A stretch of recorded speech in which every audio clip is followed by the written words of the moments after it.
Mana Apolovka. Apolovka ele deysiңер, мына Apolovkalар. Assalamualaikum tuğanlar. Koreyski Apolovkalar kalıp ketti. Zamanın arkasında kalıp tuğanlar görüңүздөр. Качествосын карагыла. Ушул мына болсо 40та 1 метр 50лик да мына 40та 1 метр 50лик. Карагыла мен бир кол менен көтөрүп жүрөм да. Эмне деген жеңил. Эмне деген бул. Тугандар, корейский Apolovkаны эми ырытыңыздар. Мына Apolovkalар.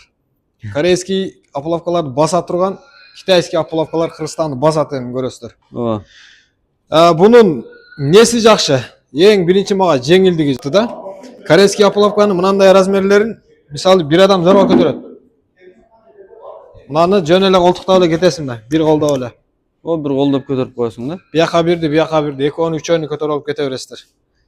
Усталарга, Ооба. стройка кылып аткан адамдарга өтө ыңгайлуу. Анан экинчи жагын айтып кете турган болсок, мына упоркаларды көрдүңүздөрбү? Мына майда упоркалар, чоң упоркалар, булар канча тонна машинаны чыгарсаңыздар да үстүнө эчтемке болбойт. Калыңдыгын ушунча калың пластик деп элестете бересиздер. Ооба, мунун кураштырылыштары да өтө оңтойлуу да тугандар. Мына кичиктерин карасаңыздар, булардын размерлери да өтө сонун.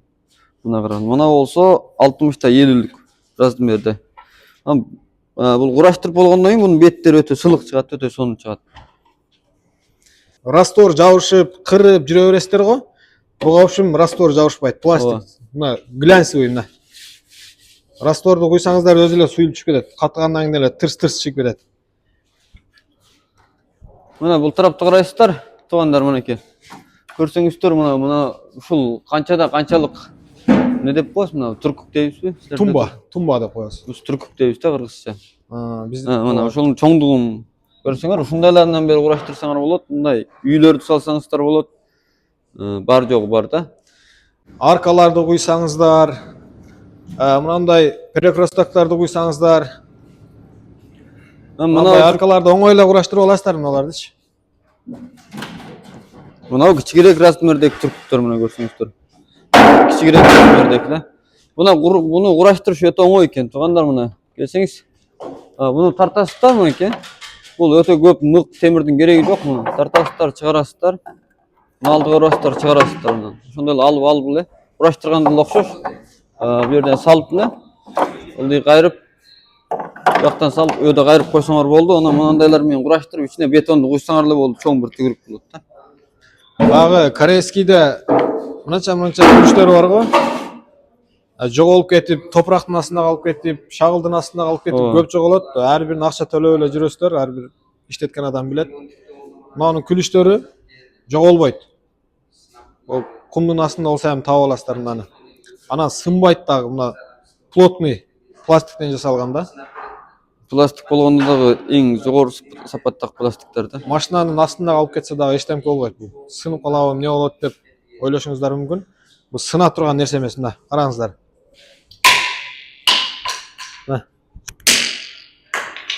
Эчтеке болбойт. Мисалы, өтүп деле алыстан таап аласыздар. Мына көрсөңөр болот, тугандар, мына. Бул пластикпи сынып кетеби деп ойлобогула, эчтеке болбойт. Мына жактан бир тээп турсаңар, чыккыла тугандар, келгиле. Бир 2-3 чыгалы, 3-4 эле. Ордон. Чыгыңыз. Давран байке, келиңиз, чыгыңыз. Көрдүңөрбү? Эчтеке болбойт. Жок, сынбайт бу, оңойлукча. Бул пластик сынып калат деп көп коркуп атышат азырчы. Ооба. Бул канча тесттен өткөн, практикадан өткөн. Мына дагы бир таштап берейин да, дагы караңыздар. Эми Apolovkаны көбүнчө эле мындай кармап жүрбөйсүздөр. Машинага ыргытасыздар, машина жеткенен кайра ыргытасыздар. Ошого чыдаш керек да бул. Бул ошого чыдабаса, буну Apolovka дебей эле коюш керек мунучу.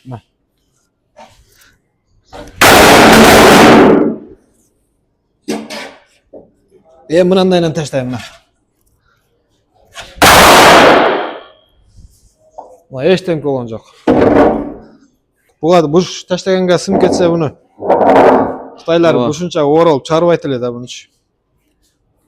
Мисалы ушул биз турган заводдун хозяйыны айтты го бизге. Былтыр 1 жылда 7 миллиард 600 milyon yuanlık soda kılıptır da şu zavodda. Ошончейик товар сатты. Bütün Кытайга таркап атат. Мисалы bu жака келсеңер, биз мына балка менен уруп деле сынап берсек болот туугандар келгиле. Анан булар дагы тааныштырып кетели, мына түркүктөр да көргүлө. Эмне деген сон? Көтөрчү же, андан көтөрсөң мына. Дал бир колдо бул эки адам жөнүнө көтөрүп жүрөбүз да. Мисалы корейский флапканы теристе көтөрөбүз го. Анан буну көрсөңөр, биягын карагыла мына. Мындай тегерек кылып чыгарса да болот, көрдүңөрбү? Мындай тегерек келет. Сонунда. Ушундай жерлер дагы бар. Буну кураштырыштап өтө оңой, мына булуңдарын карасаңар. Ошо чыгарып эле, мына толгоп эле чыгарып салып эле, ошол размерине карата ура берсе болот да. Анан бул ополовкаларды бул Кытайга келип алып биз мактап аткан жерибиз жок. Буну ала койгула, же болбосо мынантай койгула деп мактап силерге өткөрөйүн деген ойду айтып аткан жокпуз. Ошо көргөнүбүздү мына кармап көрүп, текшерип көрүп, анан кийин кандай экенин ошо сиздерге айтып коелу деп чыгарып атабыз да. Анан буну мактап атат, саталып айтат деп ойлобоңуздар. Кааласаңыздар алып иштетсеңиздер болот, кааласаңыздар корейский иштетсеңиздер болот. Бирок корейскийге караганда 2 эсе жеңил. Качествосы дагы, фундаментиңиздердин качествосы дагы өтө сонун болот. Мисалы мынаны кураштырып берели, мына. Кураштырып көргөзүп берели мынаны. Үстүнө коесуздар мына.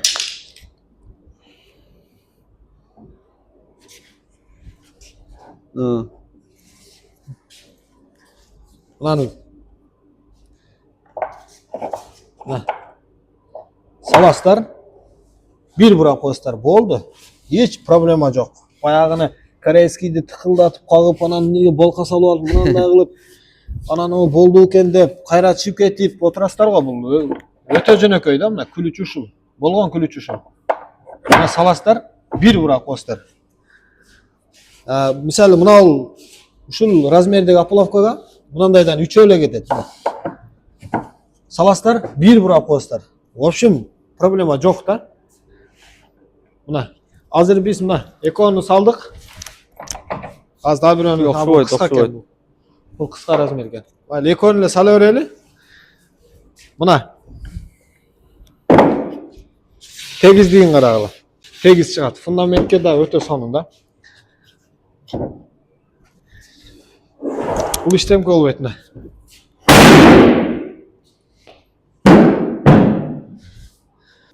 Таш-баш тийсе, же болбосо машина тебелеп өтүп кетсе эмне болот дегендерге мына балка.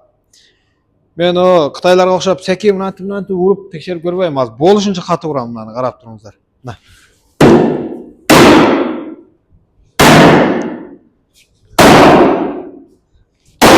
Мына.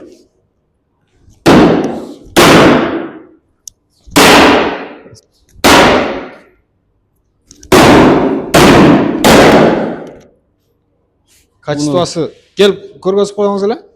Буну мына көргүлө туугандар, бул жөн эле каучук балка менен ургулап атабы дебегиле. Келгизчи бияктар. Темир экенин көргөзүп койгом, темир экен. Чыныгы эле темир балка туугандар.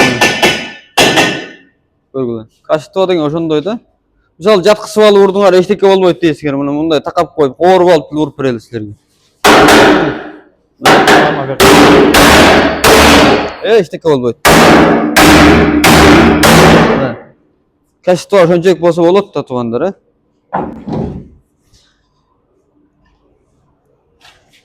Буну азыр бүткүл өнүккөн өлкөлөр ушуларды алып кетип атышат экен. Биздин Кыргызстанга да ушундай жакшы ополовкалар барып, стройка өнүгүп дегенде ошон үчүн көргөзүп атабыз да тайын келипчи. Анан мынауну көрдүңүздөрбү? Бул неменики? Жана көпүрөнүкү. Көпүрө бар го? Көпүрөлөрдүкү экен. Курайт, бетонду куят көпүрө да, үстүнөн машина өтө берет деген. Көпүрөгө мындай кальциолорду алып, 4 буштук кальциолорду алып, оор болбойсуздар да. Бир жерге көпүрө куруш керек болсо, мынаны алып барып коесуздар. Бетонду куясыздар, арматуралар таштайсыздар, болду. Көпүрө болуп калат. Баягындай кальциолорду жүктөп барып, олорду коюп үстүнө мындайлар менен иш азаят да. Мындайлар менен кылып коет экен, мына эки туташкан жерин, мына ополовкалардынчы, туташкан жерлеринен ортолоруна мындай эле темир менен нерсе кылып койсоңуздар болот экен да. чыңдап неметип койсоңуздар мынакей. Ушундан коюп эле тартып эле кете бересиңер да. Буну мен ойлоп калдым, баягы гараж сала албай жүргөндөр бар го медреке. Ушуну коюп туруп эле куюп койсоң гараж да. Туурабы? Туура. Үстүнө цемент куюп койсоң Ооба. гараж болуп калат. Мына монолитке дагы өлөт да мыналарчы. Ооба, мына жерге бир бар. эки упорка берип койсоңуздар мындай. Мындай жерлерге бирден берет экен да. Мен эми баягы стройкага көп аралашпаган үчүн бирдемкелерин түшүндүрө албай атышым мүмкүн, бирок көрүп жүргөн адам катары жакшы жактарын, жаман жактарын сиздерге көргөзүп коюп атам мына. Бул баягы арыктарга, лотокторго деп коебузбу? Мынандай коюп туруп эле, мыналарын катырып туруп эле бетонду кете бересиздер. Ооба. Мынаны дагы түшүндүргөч кетели. Мынау жакы размерлерине түшө берет. Ар түрлүү размерлерге. Көрсөңүздөр, жакыныраак тартып койсоңуз байке. Мына, көрсөңүздөр мынау чоңоюп кичире берет да, силердин өзүңөрдүн талабыңар боюнча. Буну бу жерге алып келсеңер болот, буну бу жерге. Чоң, кичик, кичиртип чоңойтуп иштете бересиңер да. Мыналар дагы бар. Булардын эң чоң размери 75 сантиметрден эң кичик 5 сантиметрге кылгалы болот да, туугандар. Өтө сонун. Жана мына тешиктеринин бетондор куюлбайбы дейсиңер, бул жерге салып турганда запчастар бар. Салып койсоңор, ал бетон эч кайда качып кетпейт. Иштетип болгондо алып коесуздар. Бул жерге салып коет да. Жерин жаап кое турган немелер бар экен, кнопкалар салып койсоң. Буну да карагыла, өтө сонун. Буну кураштырыш. Мынакей. Тарсаңар. Бул тарсаңар эле чыгат. Кураштырып эле каалаган өзүңөргө керек болгон размерлердин баары жогун чыгаргалы болот. Мына тегеректер турат. Арзыбек, анан мынал жакта карасы турат, буякта көгү, буякта агы турат. Буну заказ кылсак, өзүнүн каалаган түстө чыгарып берет экен же? Ооба, каалаган түстө чыгарып берет. Каалаган түстү Көбүнчө ушундайрагы болот да эми, ошол үч цвет. Анан булардын материалы окшобойт. Мисалы, көк менен актын караңгы материал окшойт. Эң жакшы материал ABS деп айтылат. ABS деп коебуз да. Андан кийин PPC деп коет. Ар түрлүү болот. Материалына карата булардын тиги калың неме катуулугу, качествосы ошондой болот да. Ар түрлүү болот. Мына буларды карасаң, Мисалы, ушундай курулуш менен алып урушуп аткан бизнесмендер болсо болду да, сонунда буларды апарса, бир арасы немесин айтып коеюн. Бунун качествосы эң жакшысы жанагы IBC-никичи. Бир парча опловка 300 катындан жогору иштетсең болот дейт. Кайта. 300 жолу иштесеңиздер болот. Бунун өзүн актамак турсун 20 жолу актайт өзүнчү. Ооба, жөнүн актайт да бул. Ана монолитке иштетем дегендер мынаны көрсөңүздөр болот. Мына. Жана не деп коет? Мына кеткенди. Сесмопояс. Неме дейбиз да, биз кыргызча ка дейбиз да. Ка. Сесмопояс деп коет, баягы кыштын дубалдын үстүнөн мынаны бетон кетет. Мынаны түркүк дейбиз, мынаны ка дейбиз да. Түркүк ка. Кытайлык кыргыздардын кыргызча аталышы экен. Бизче тумба менен сесмопоястын аталышы, кыргызча аталышты. Ал монолит мындай болот экен да. Мына. Мындай түркүктөр менен. Эми биз корейскийлер иштетип жүргөнбүз, корейскийлер азыр кытайский вариант ушулар. Булар эми барат Кыргызстанга. Же Кыргызстанга бардыбы? Туугандар, көрсөңүздөр комментарийге жазып коюңуздар. Кыргызстанда болсо кайсыл жерде бар? Канча сомдон арендага берет? Анан если сатыла турган болсо, баасы канчадан? Азыр бул жерде биз лабандар менен сүйлөшүп атабыз Кыргызстанга ушул опловкаларды жеткирүү боюнча. Азыр бааларын сүйлөшүп туруп, анан кийин ала тургандар болсо, баалары боюнча, кантип жеткирүү боюнча толугураак маалымат беребиз сиздерге. Ооба, кайсы размерлери, баалары такыр окшобойт да. Размерлерин такыр берип, булар менен сүйлөшкөндөн кийин завод менен бааларын, сеналарын бергенде силер бизге ана ошо кезде ачык болот. Анан туугандар, мунун килограммы каргосунда сурашыңар мүмкүн да. Бул кубуна эсептесеңер, мисалы, 1 куб 1 квадрат метри 15 килограмм дейт. 1 квадрат метр 15 килограмм чыгып калат экен да. Мисалы, тиги жерде мен таштаган 40та 1 метр 50лүгү 9 kilogramdan çıkıp kaldı. 9 kilogram çıktı. Şunda öyle. Мисалга мынау канча килограмм экен сурап көрчү. Сыгы тагай утурдуңа. Немесин размерин карачы. 50ке канча? 50ке 40 окшойт. Мына турат. 60 та 50. 60ка. 这个有多重？大概60乘50。让我算一下。Misal bundan 9 kilogram çıktı buna. 9 килограмм экен да бул. Tigi 4,5 kilogram deydi. 4,5 килограмм. 4,5 килограмм. Аябай эле жеңил да. Азыркы сиздерге көргөзгөн апалавкаларды кандай иштетилишин, кандай кураштырылышын көргөзүп бердик.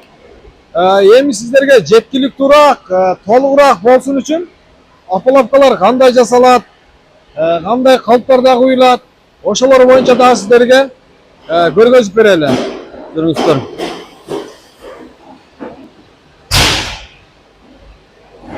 Бул ушул Bu yakta karasınar bunu ki. Ana. Şu odat da. Usul kalıpta yasalып atat. Oğanlar bu kişinekeyle razmeri bana bu. Bu koyulganda kalıpta şuna koyulup çıkat. Ben bu yerini geç salabız. ысык. Ha. Жаңы эле коюлуп чыкты науча. Емеле тандырдан çıkan nan koksun. Тандырдан чыккан нандардай ысык. Мына жерин кесип алып коет болду. Анан караңыздар. Ошактан эритилип акырында ушул жерге келет. Ушул жерден мына роботтар кармап берип туруп мына жерге таштайт. Бул жерден анан жыйынып таңгакталып туруп анан кийин уже сатууга кетет. Ol bir kişinekeyle razmeri karasınar buna. Kişinekey razmeri da buna. 20. 20'da 30 da. Buna 20'da 30 eken. Razmerlerinden beri çıkat eken da bu kalıptan. Размеринен бери жазылып басылып чыгат экен печать болуп. Бул жанагы бурчтарга, уголокторго кете турган бир угологу, керектүү нерсеси мына. Ооба. Эми bu yoqqa kelsek tug'anlar. Bu kalıptın çoğunluğunu görgülü. Kalıptın çoğunluğunu görgülü mü yaptın? Qaragılı. Bu har türlü rasmlerдің kalıptары har türlü болады. Tug'anlar mı görsünler? Ең çoğu bolğonda misalı 1 metr 60 deyli, ошол kalıptın çoğunluğunu ойлop ala, kança tonna çıgat. Мына ушул бир эле канча килограмм чыгат мунун, а?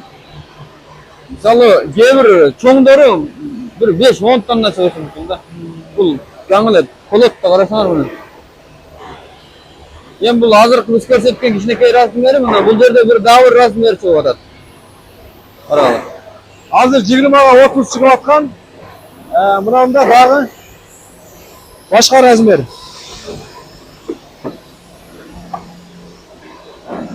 Бул башка размер экен. Анан көргөзүп берели, мына чыгып атат.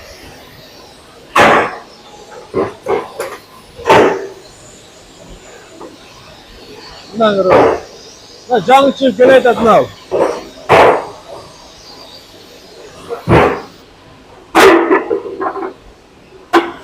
Мына.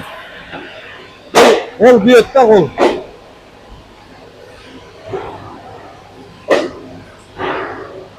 Görüңүз. 40'ka 30 eken mına o. Naların tarsındır koyup duruyor öyle. Tangakta alıp kete öyle. Çoğundoruna varalı.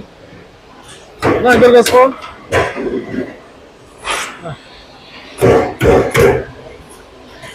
Aşın kalıp durup bize dayardan mına o. Mına kalıpların görgöz koy. Mına her bir razmerdeki apalavkalardan da kalıpları şular. Mına rучкалардын жасалышына чыгып эле мына сууга түшө берет. Бул брактар экен. Аналарды ham көргөзүп кой.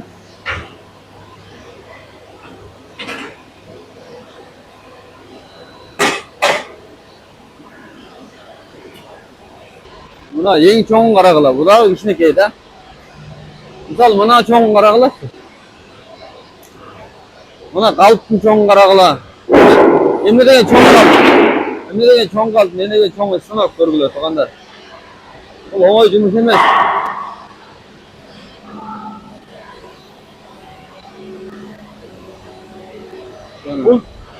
Бул жакта чоң размерлер чыгат экен. Аябай чоңдор ушул жерде экен да. Ооба, аябай чоңдор чыгат да.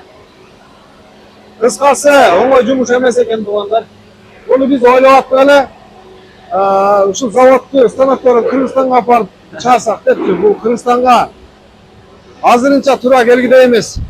Ушул bir станоктун баасы 6 миллион дейт. 6 миллион юань. Ошондо ол 10 кезде $100,000 ашат да. Bir станоктун баасы элестетип көрөт. $100,000. $100,000 деген сараң 700 миң юан да. 6 миллион юан болот. $1 миллион дейбиз да. Мен буну башта биринчи укканда ушул станокторду Кыргызстанга алып барып курсак кандай болот деп Ой эле, бирден бир жасап эле. Bunun bir kalpının salmağı ile palanca buna. Buna ile Kırgızistan'a aparışta öyle görünüzler. Kança tırat salmağı. Arzubek. Ha? Misali buna ile uşul ile kalptı Kırgızistan'a aparıştı. Bul. Elesine tüperüşünce uğur juttu. Bul эң аз дегенде bir 5 тоннадан ашат да бул. Мына көрсөң кел. Мына ачылды. Мына ачылды, көрдүңөрбү? Мына эң чоң размердеги апалопка түшөт азыр. Калптын чоңдугун көргүлөт, туугандар.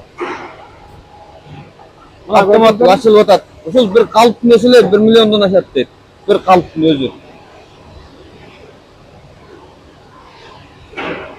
Азыр тээп чыгарат. Uşul ile kalptın akçası şunca o ha? Калптын акчасы 1 миллион юан. Көрдүңөр.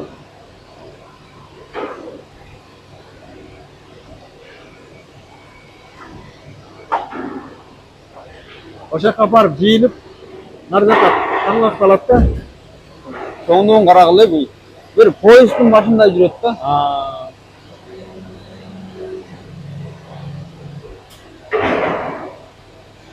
Kança tonnalык күч менен карагыла. Kança tonnalык күч менен уруп атат ушуну. Басым менен.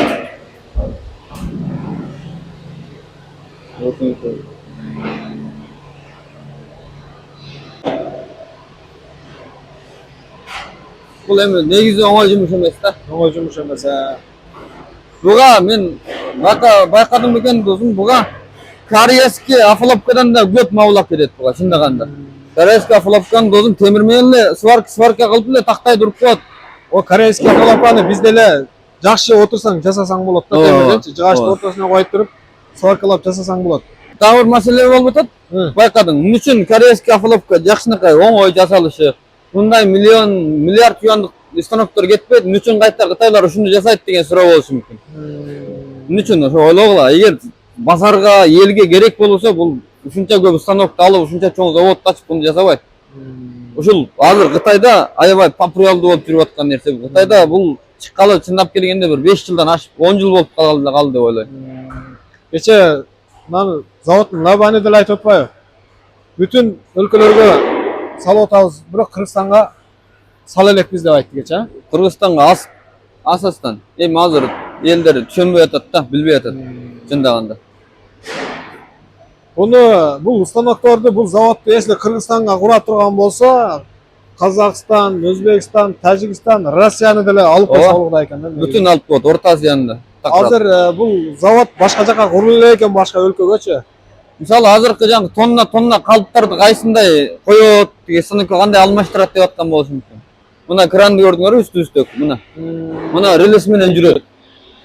Ушул 10-20-30 тонналык крандар. Тик чоң сары кранды көрсөң, тиги чоң сары кранды көрсөңөр, үчтүү кран менен калыптарды көтөрүп мына станоктун ичине салат туугандар. Бул станоктун чоңдугу өтө аябай чоң. Бул жерге станокко иштеш үчүн заводко, ушул заводко бір кызматчы болуп иштеш үчүн мына 5 так менен чыгасың да. Карасаңар bir 2 комната үйдөй турат да чоңдугу. Анан ошого тигиндей чоң кран менен калыпты 5-10 тонна калып тап келип коюп анан алмаштырбаса бул адам колду мүмкүн эмес да. Азыр калыптын чоңдугун. Мен дагы маани бермей аттым эле да. Мына бир эле калыптын салмагы, анан размерин ойлоп көрүңүздөр, бир эле калыптын размерин. Мисалы 1 метр алтын 1 метр 50лик болсо, ичи Афаловка 1 метр 50лик болсо, калыптын өзүнүн чоңдугу балким 1 метр 80 же 2 метр болушу мүмкүн да. Карасаңар. Салмагы bir 5-10 тонна чыгат да. Заводдон бул жактан чыккандан кийин мына жерге упаковка болуп, таңакталып, Мына сыртта өлкөгө экспортко кеткенге даярдалып турган апалакалар Ооба. Бул дүйнөнүн бүтүн жерине таркап атат. Туугандар, Кыргызстан, Казакстан, Өзбекстан болсун, Орто Азия тараптан ойлогула африкалыктар да алып кетип атат да ушуларды. Мисалга мына дагы бир өлкөгө экспорт болуп кетип атат мына, жүктөлүп атат. Бул тарабында карасаңар тигинекей каралар менен алып келет. Жүктөйт ушундай фураларга. Товарлар таяр. Биз азыр ошо Чыныгы заводунун ичинде турабыз, туугандар. Буяк болсо заводдун офистери такыр. Базардан тартпадык да. Ошо керектүү товар болсо товарлаша берсеңиздер болот, туугандар. Ушул афолоткаларды апарсаңар болот Кыргызстанга. Мыналар такыр ошолор. Булар башкаларга кете тургандар, курулуш мындайраак мынау немелерге десек болот да, эми жакындай. Иши ар түрлүү нерсеге иштете турган афолоткалар. Анан томолокторун дагы айтпаппыз, мына жерде томолоктор турат. Мына. Жүргүн анал жерде бар. Кайсылерде? Мынау тегерек тумбаларды кандай кураштырат көргөзүп берели азыр.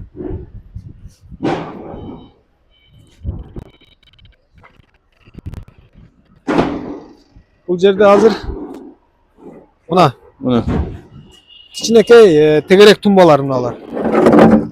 Размери чоң окшойт,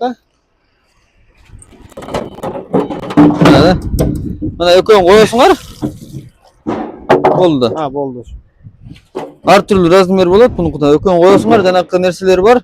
Бул жерден саясыңар, сайып толгоп койсоңор эле болду бул. Андан башка жумуш жок. Өтө сонун да. Бугачы чын-чынына келгенде устанын деле кереги жок болуп калат экен да бул. Өзүң эле кызыгып атып эле кураштырып эле куюп коесуң да.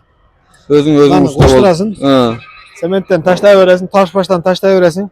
Жылма чыгат, мына глянцевый.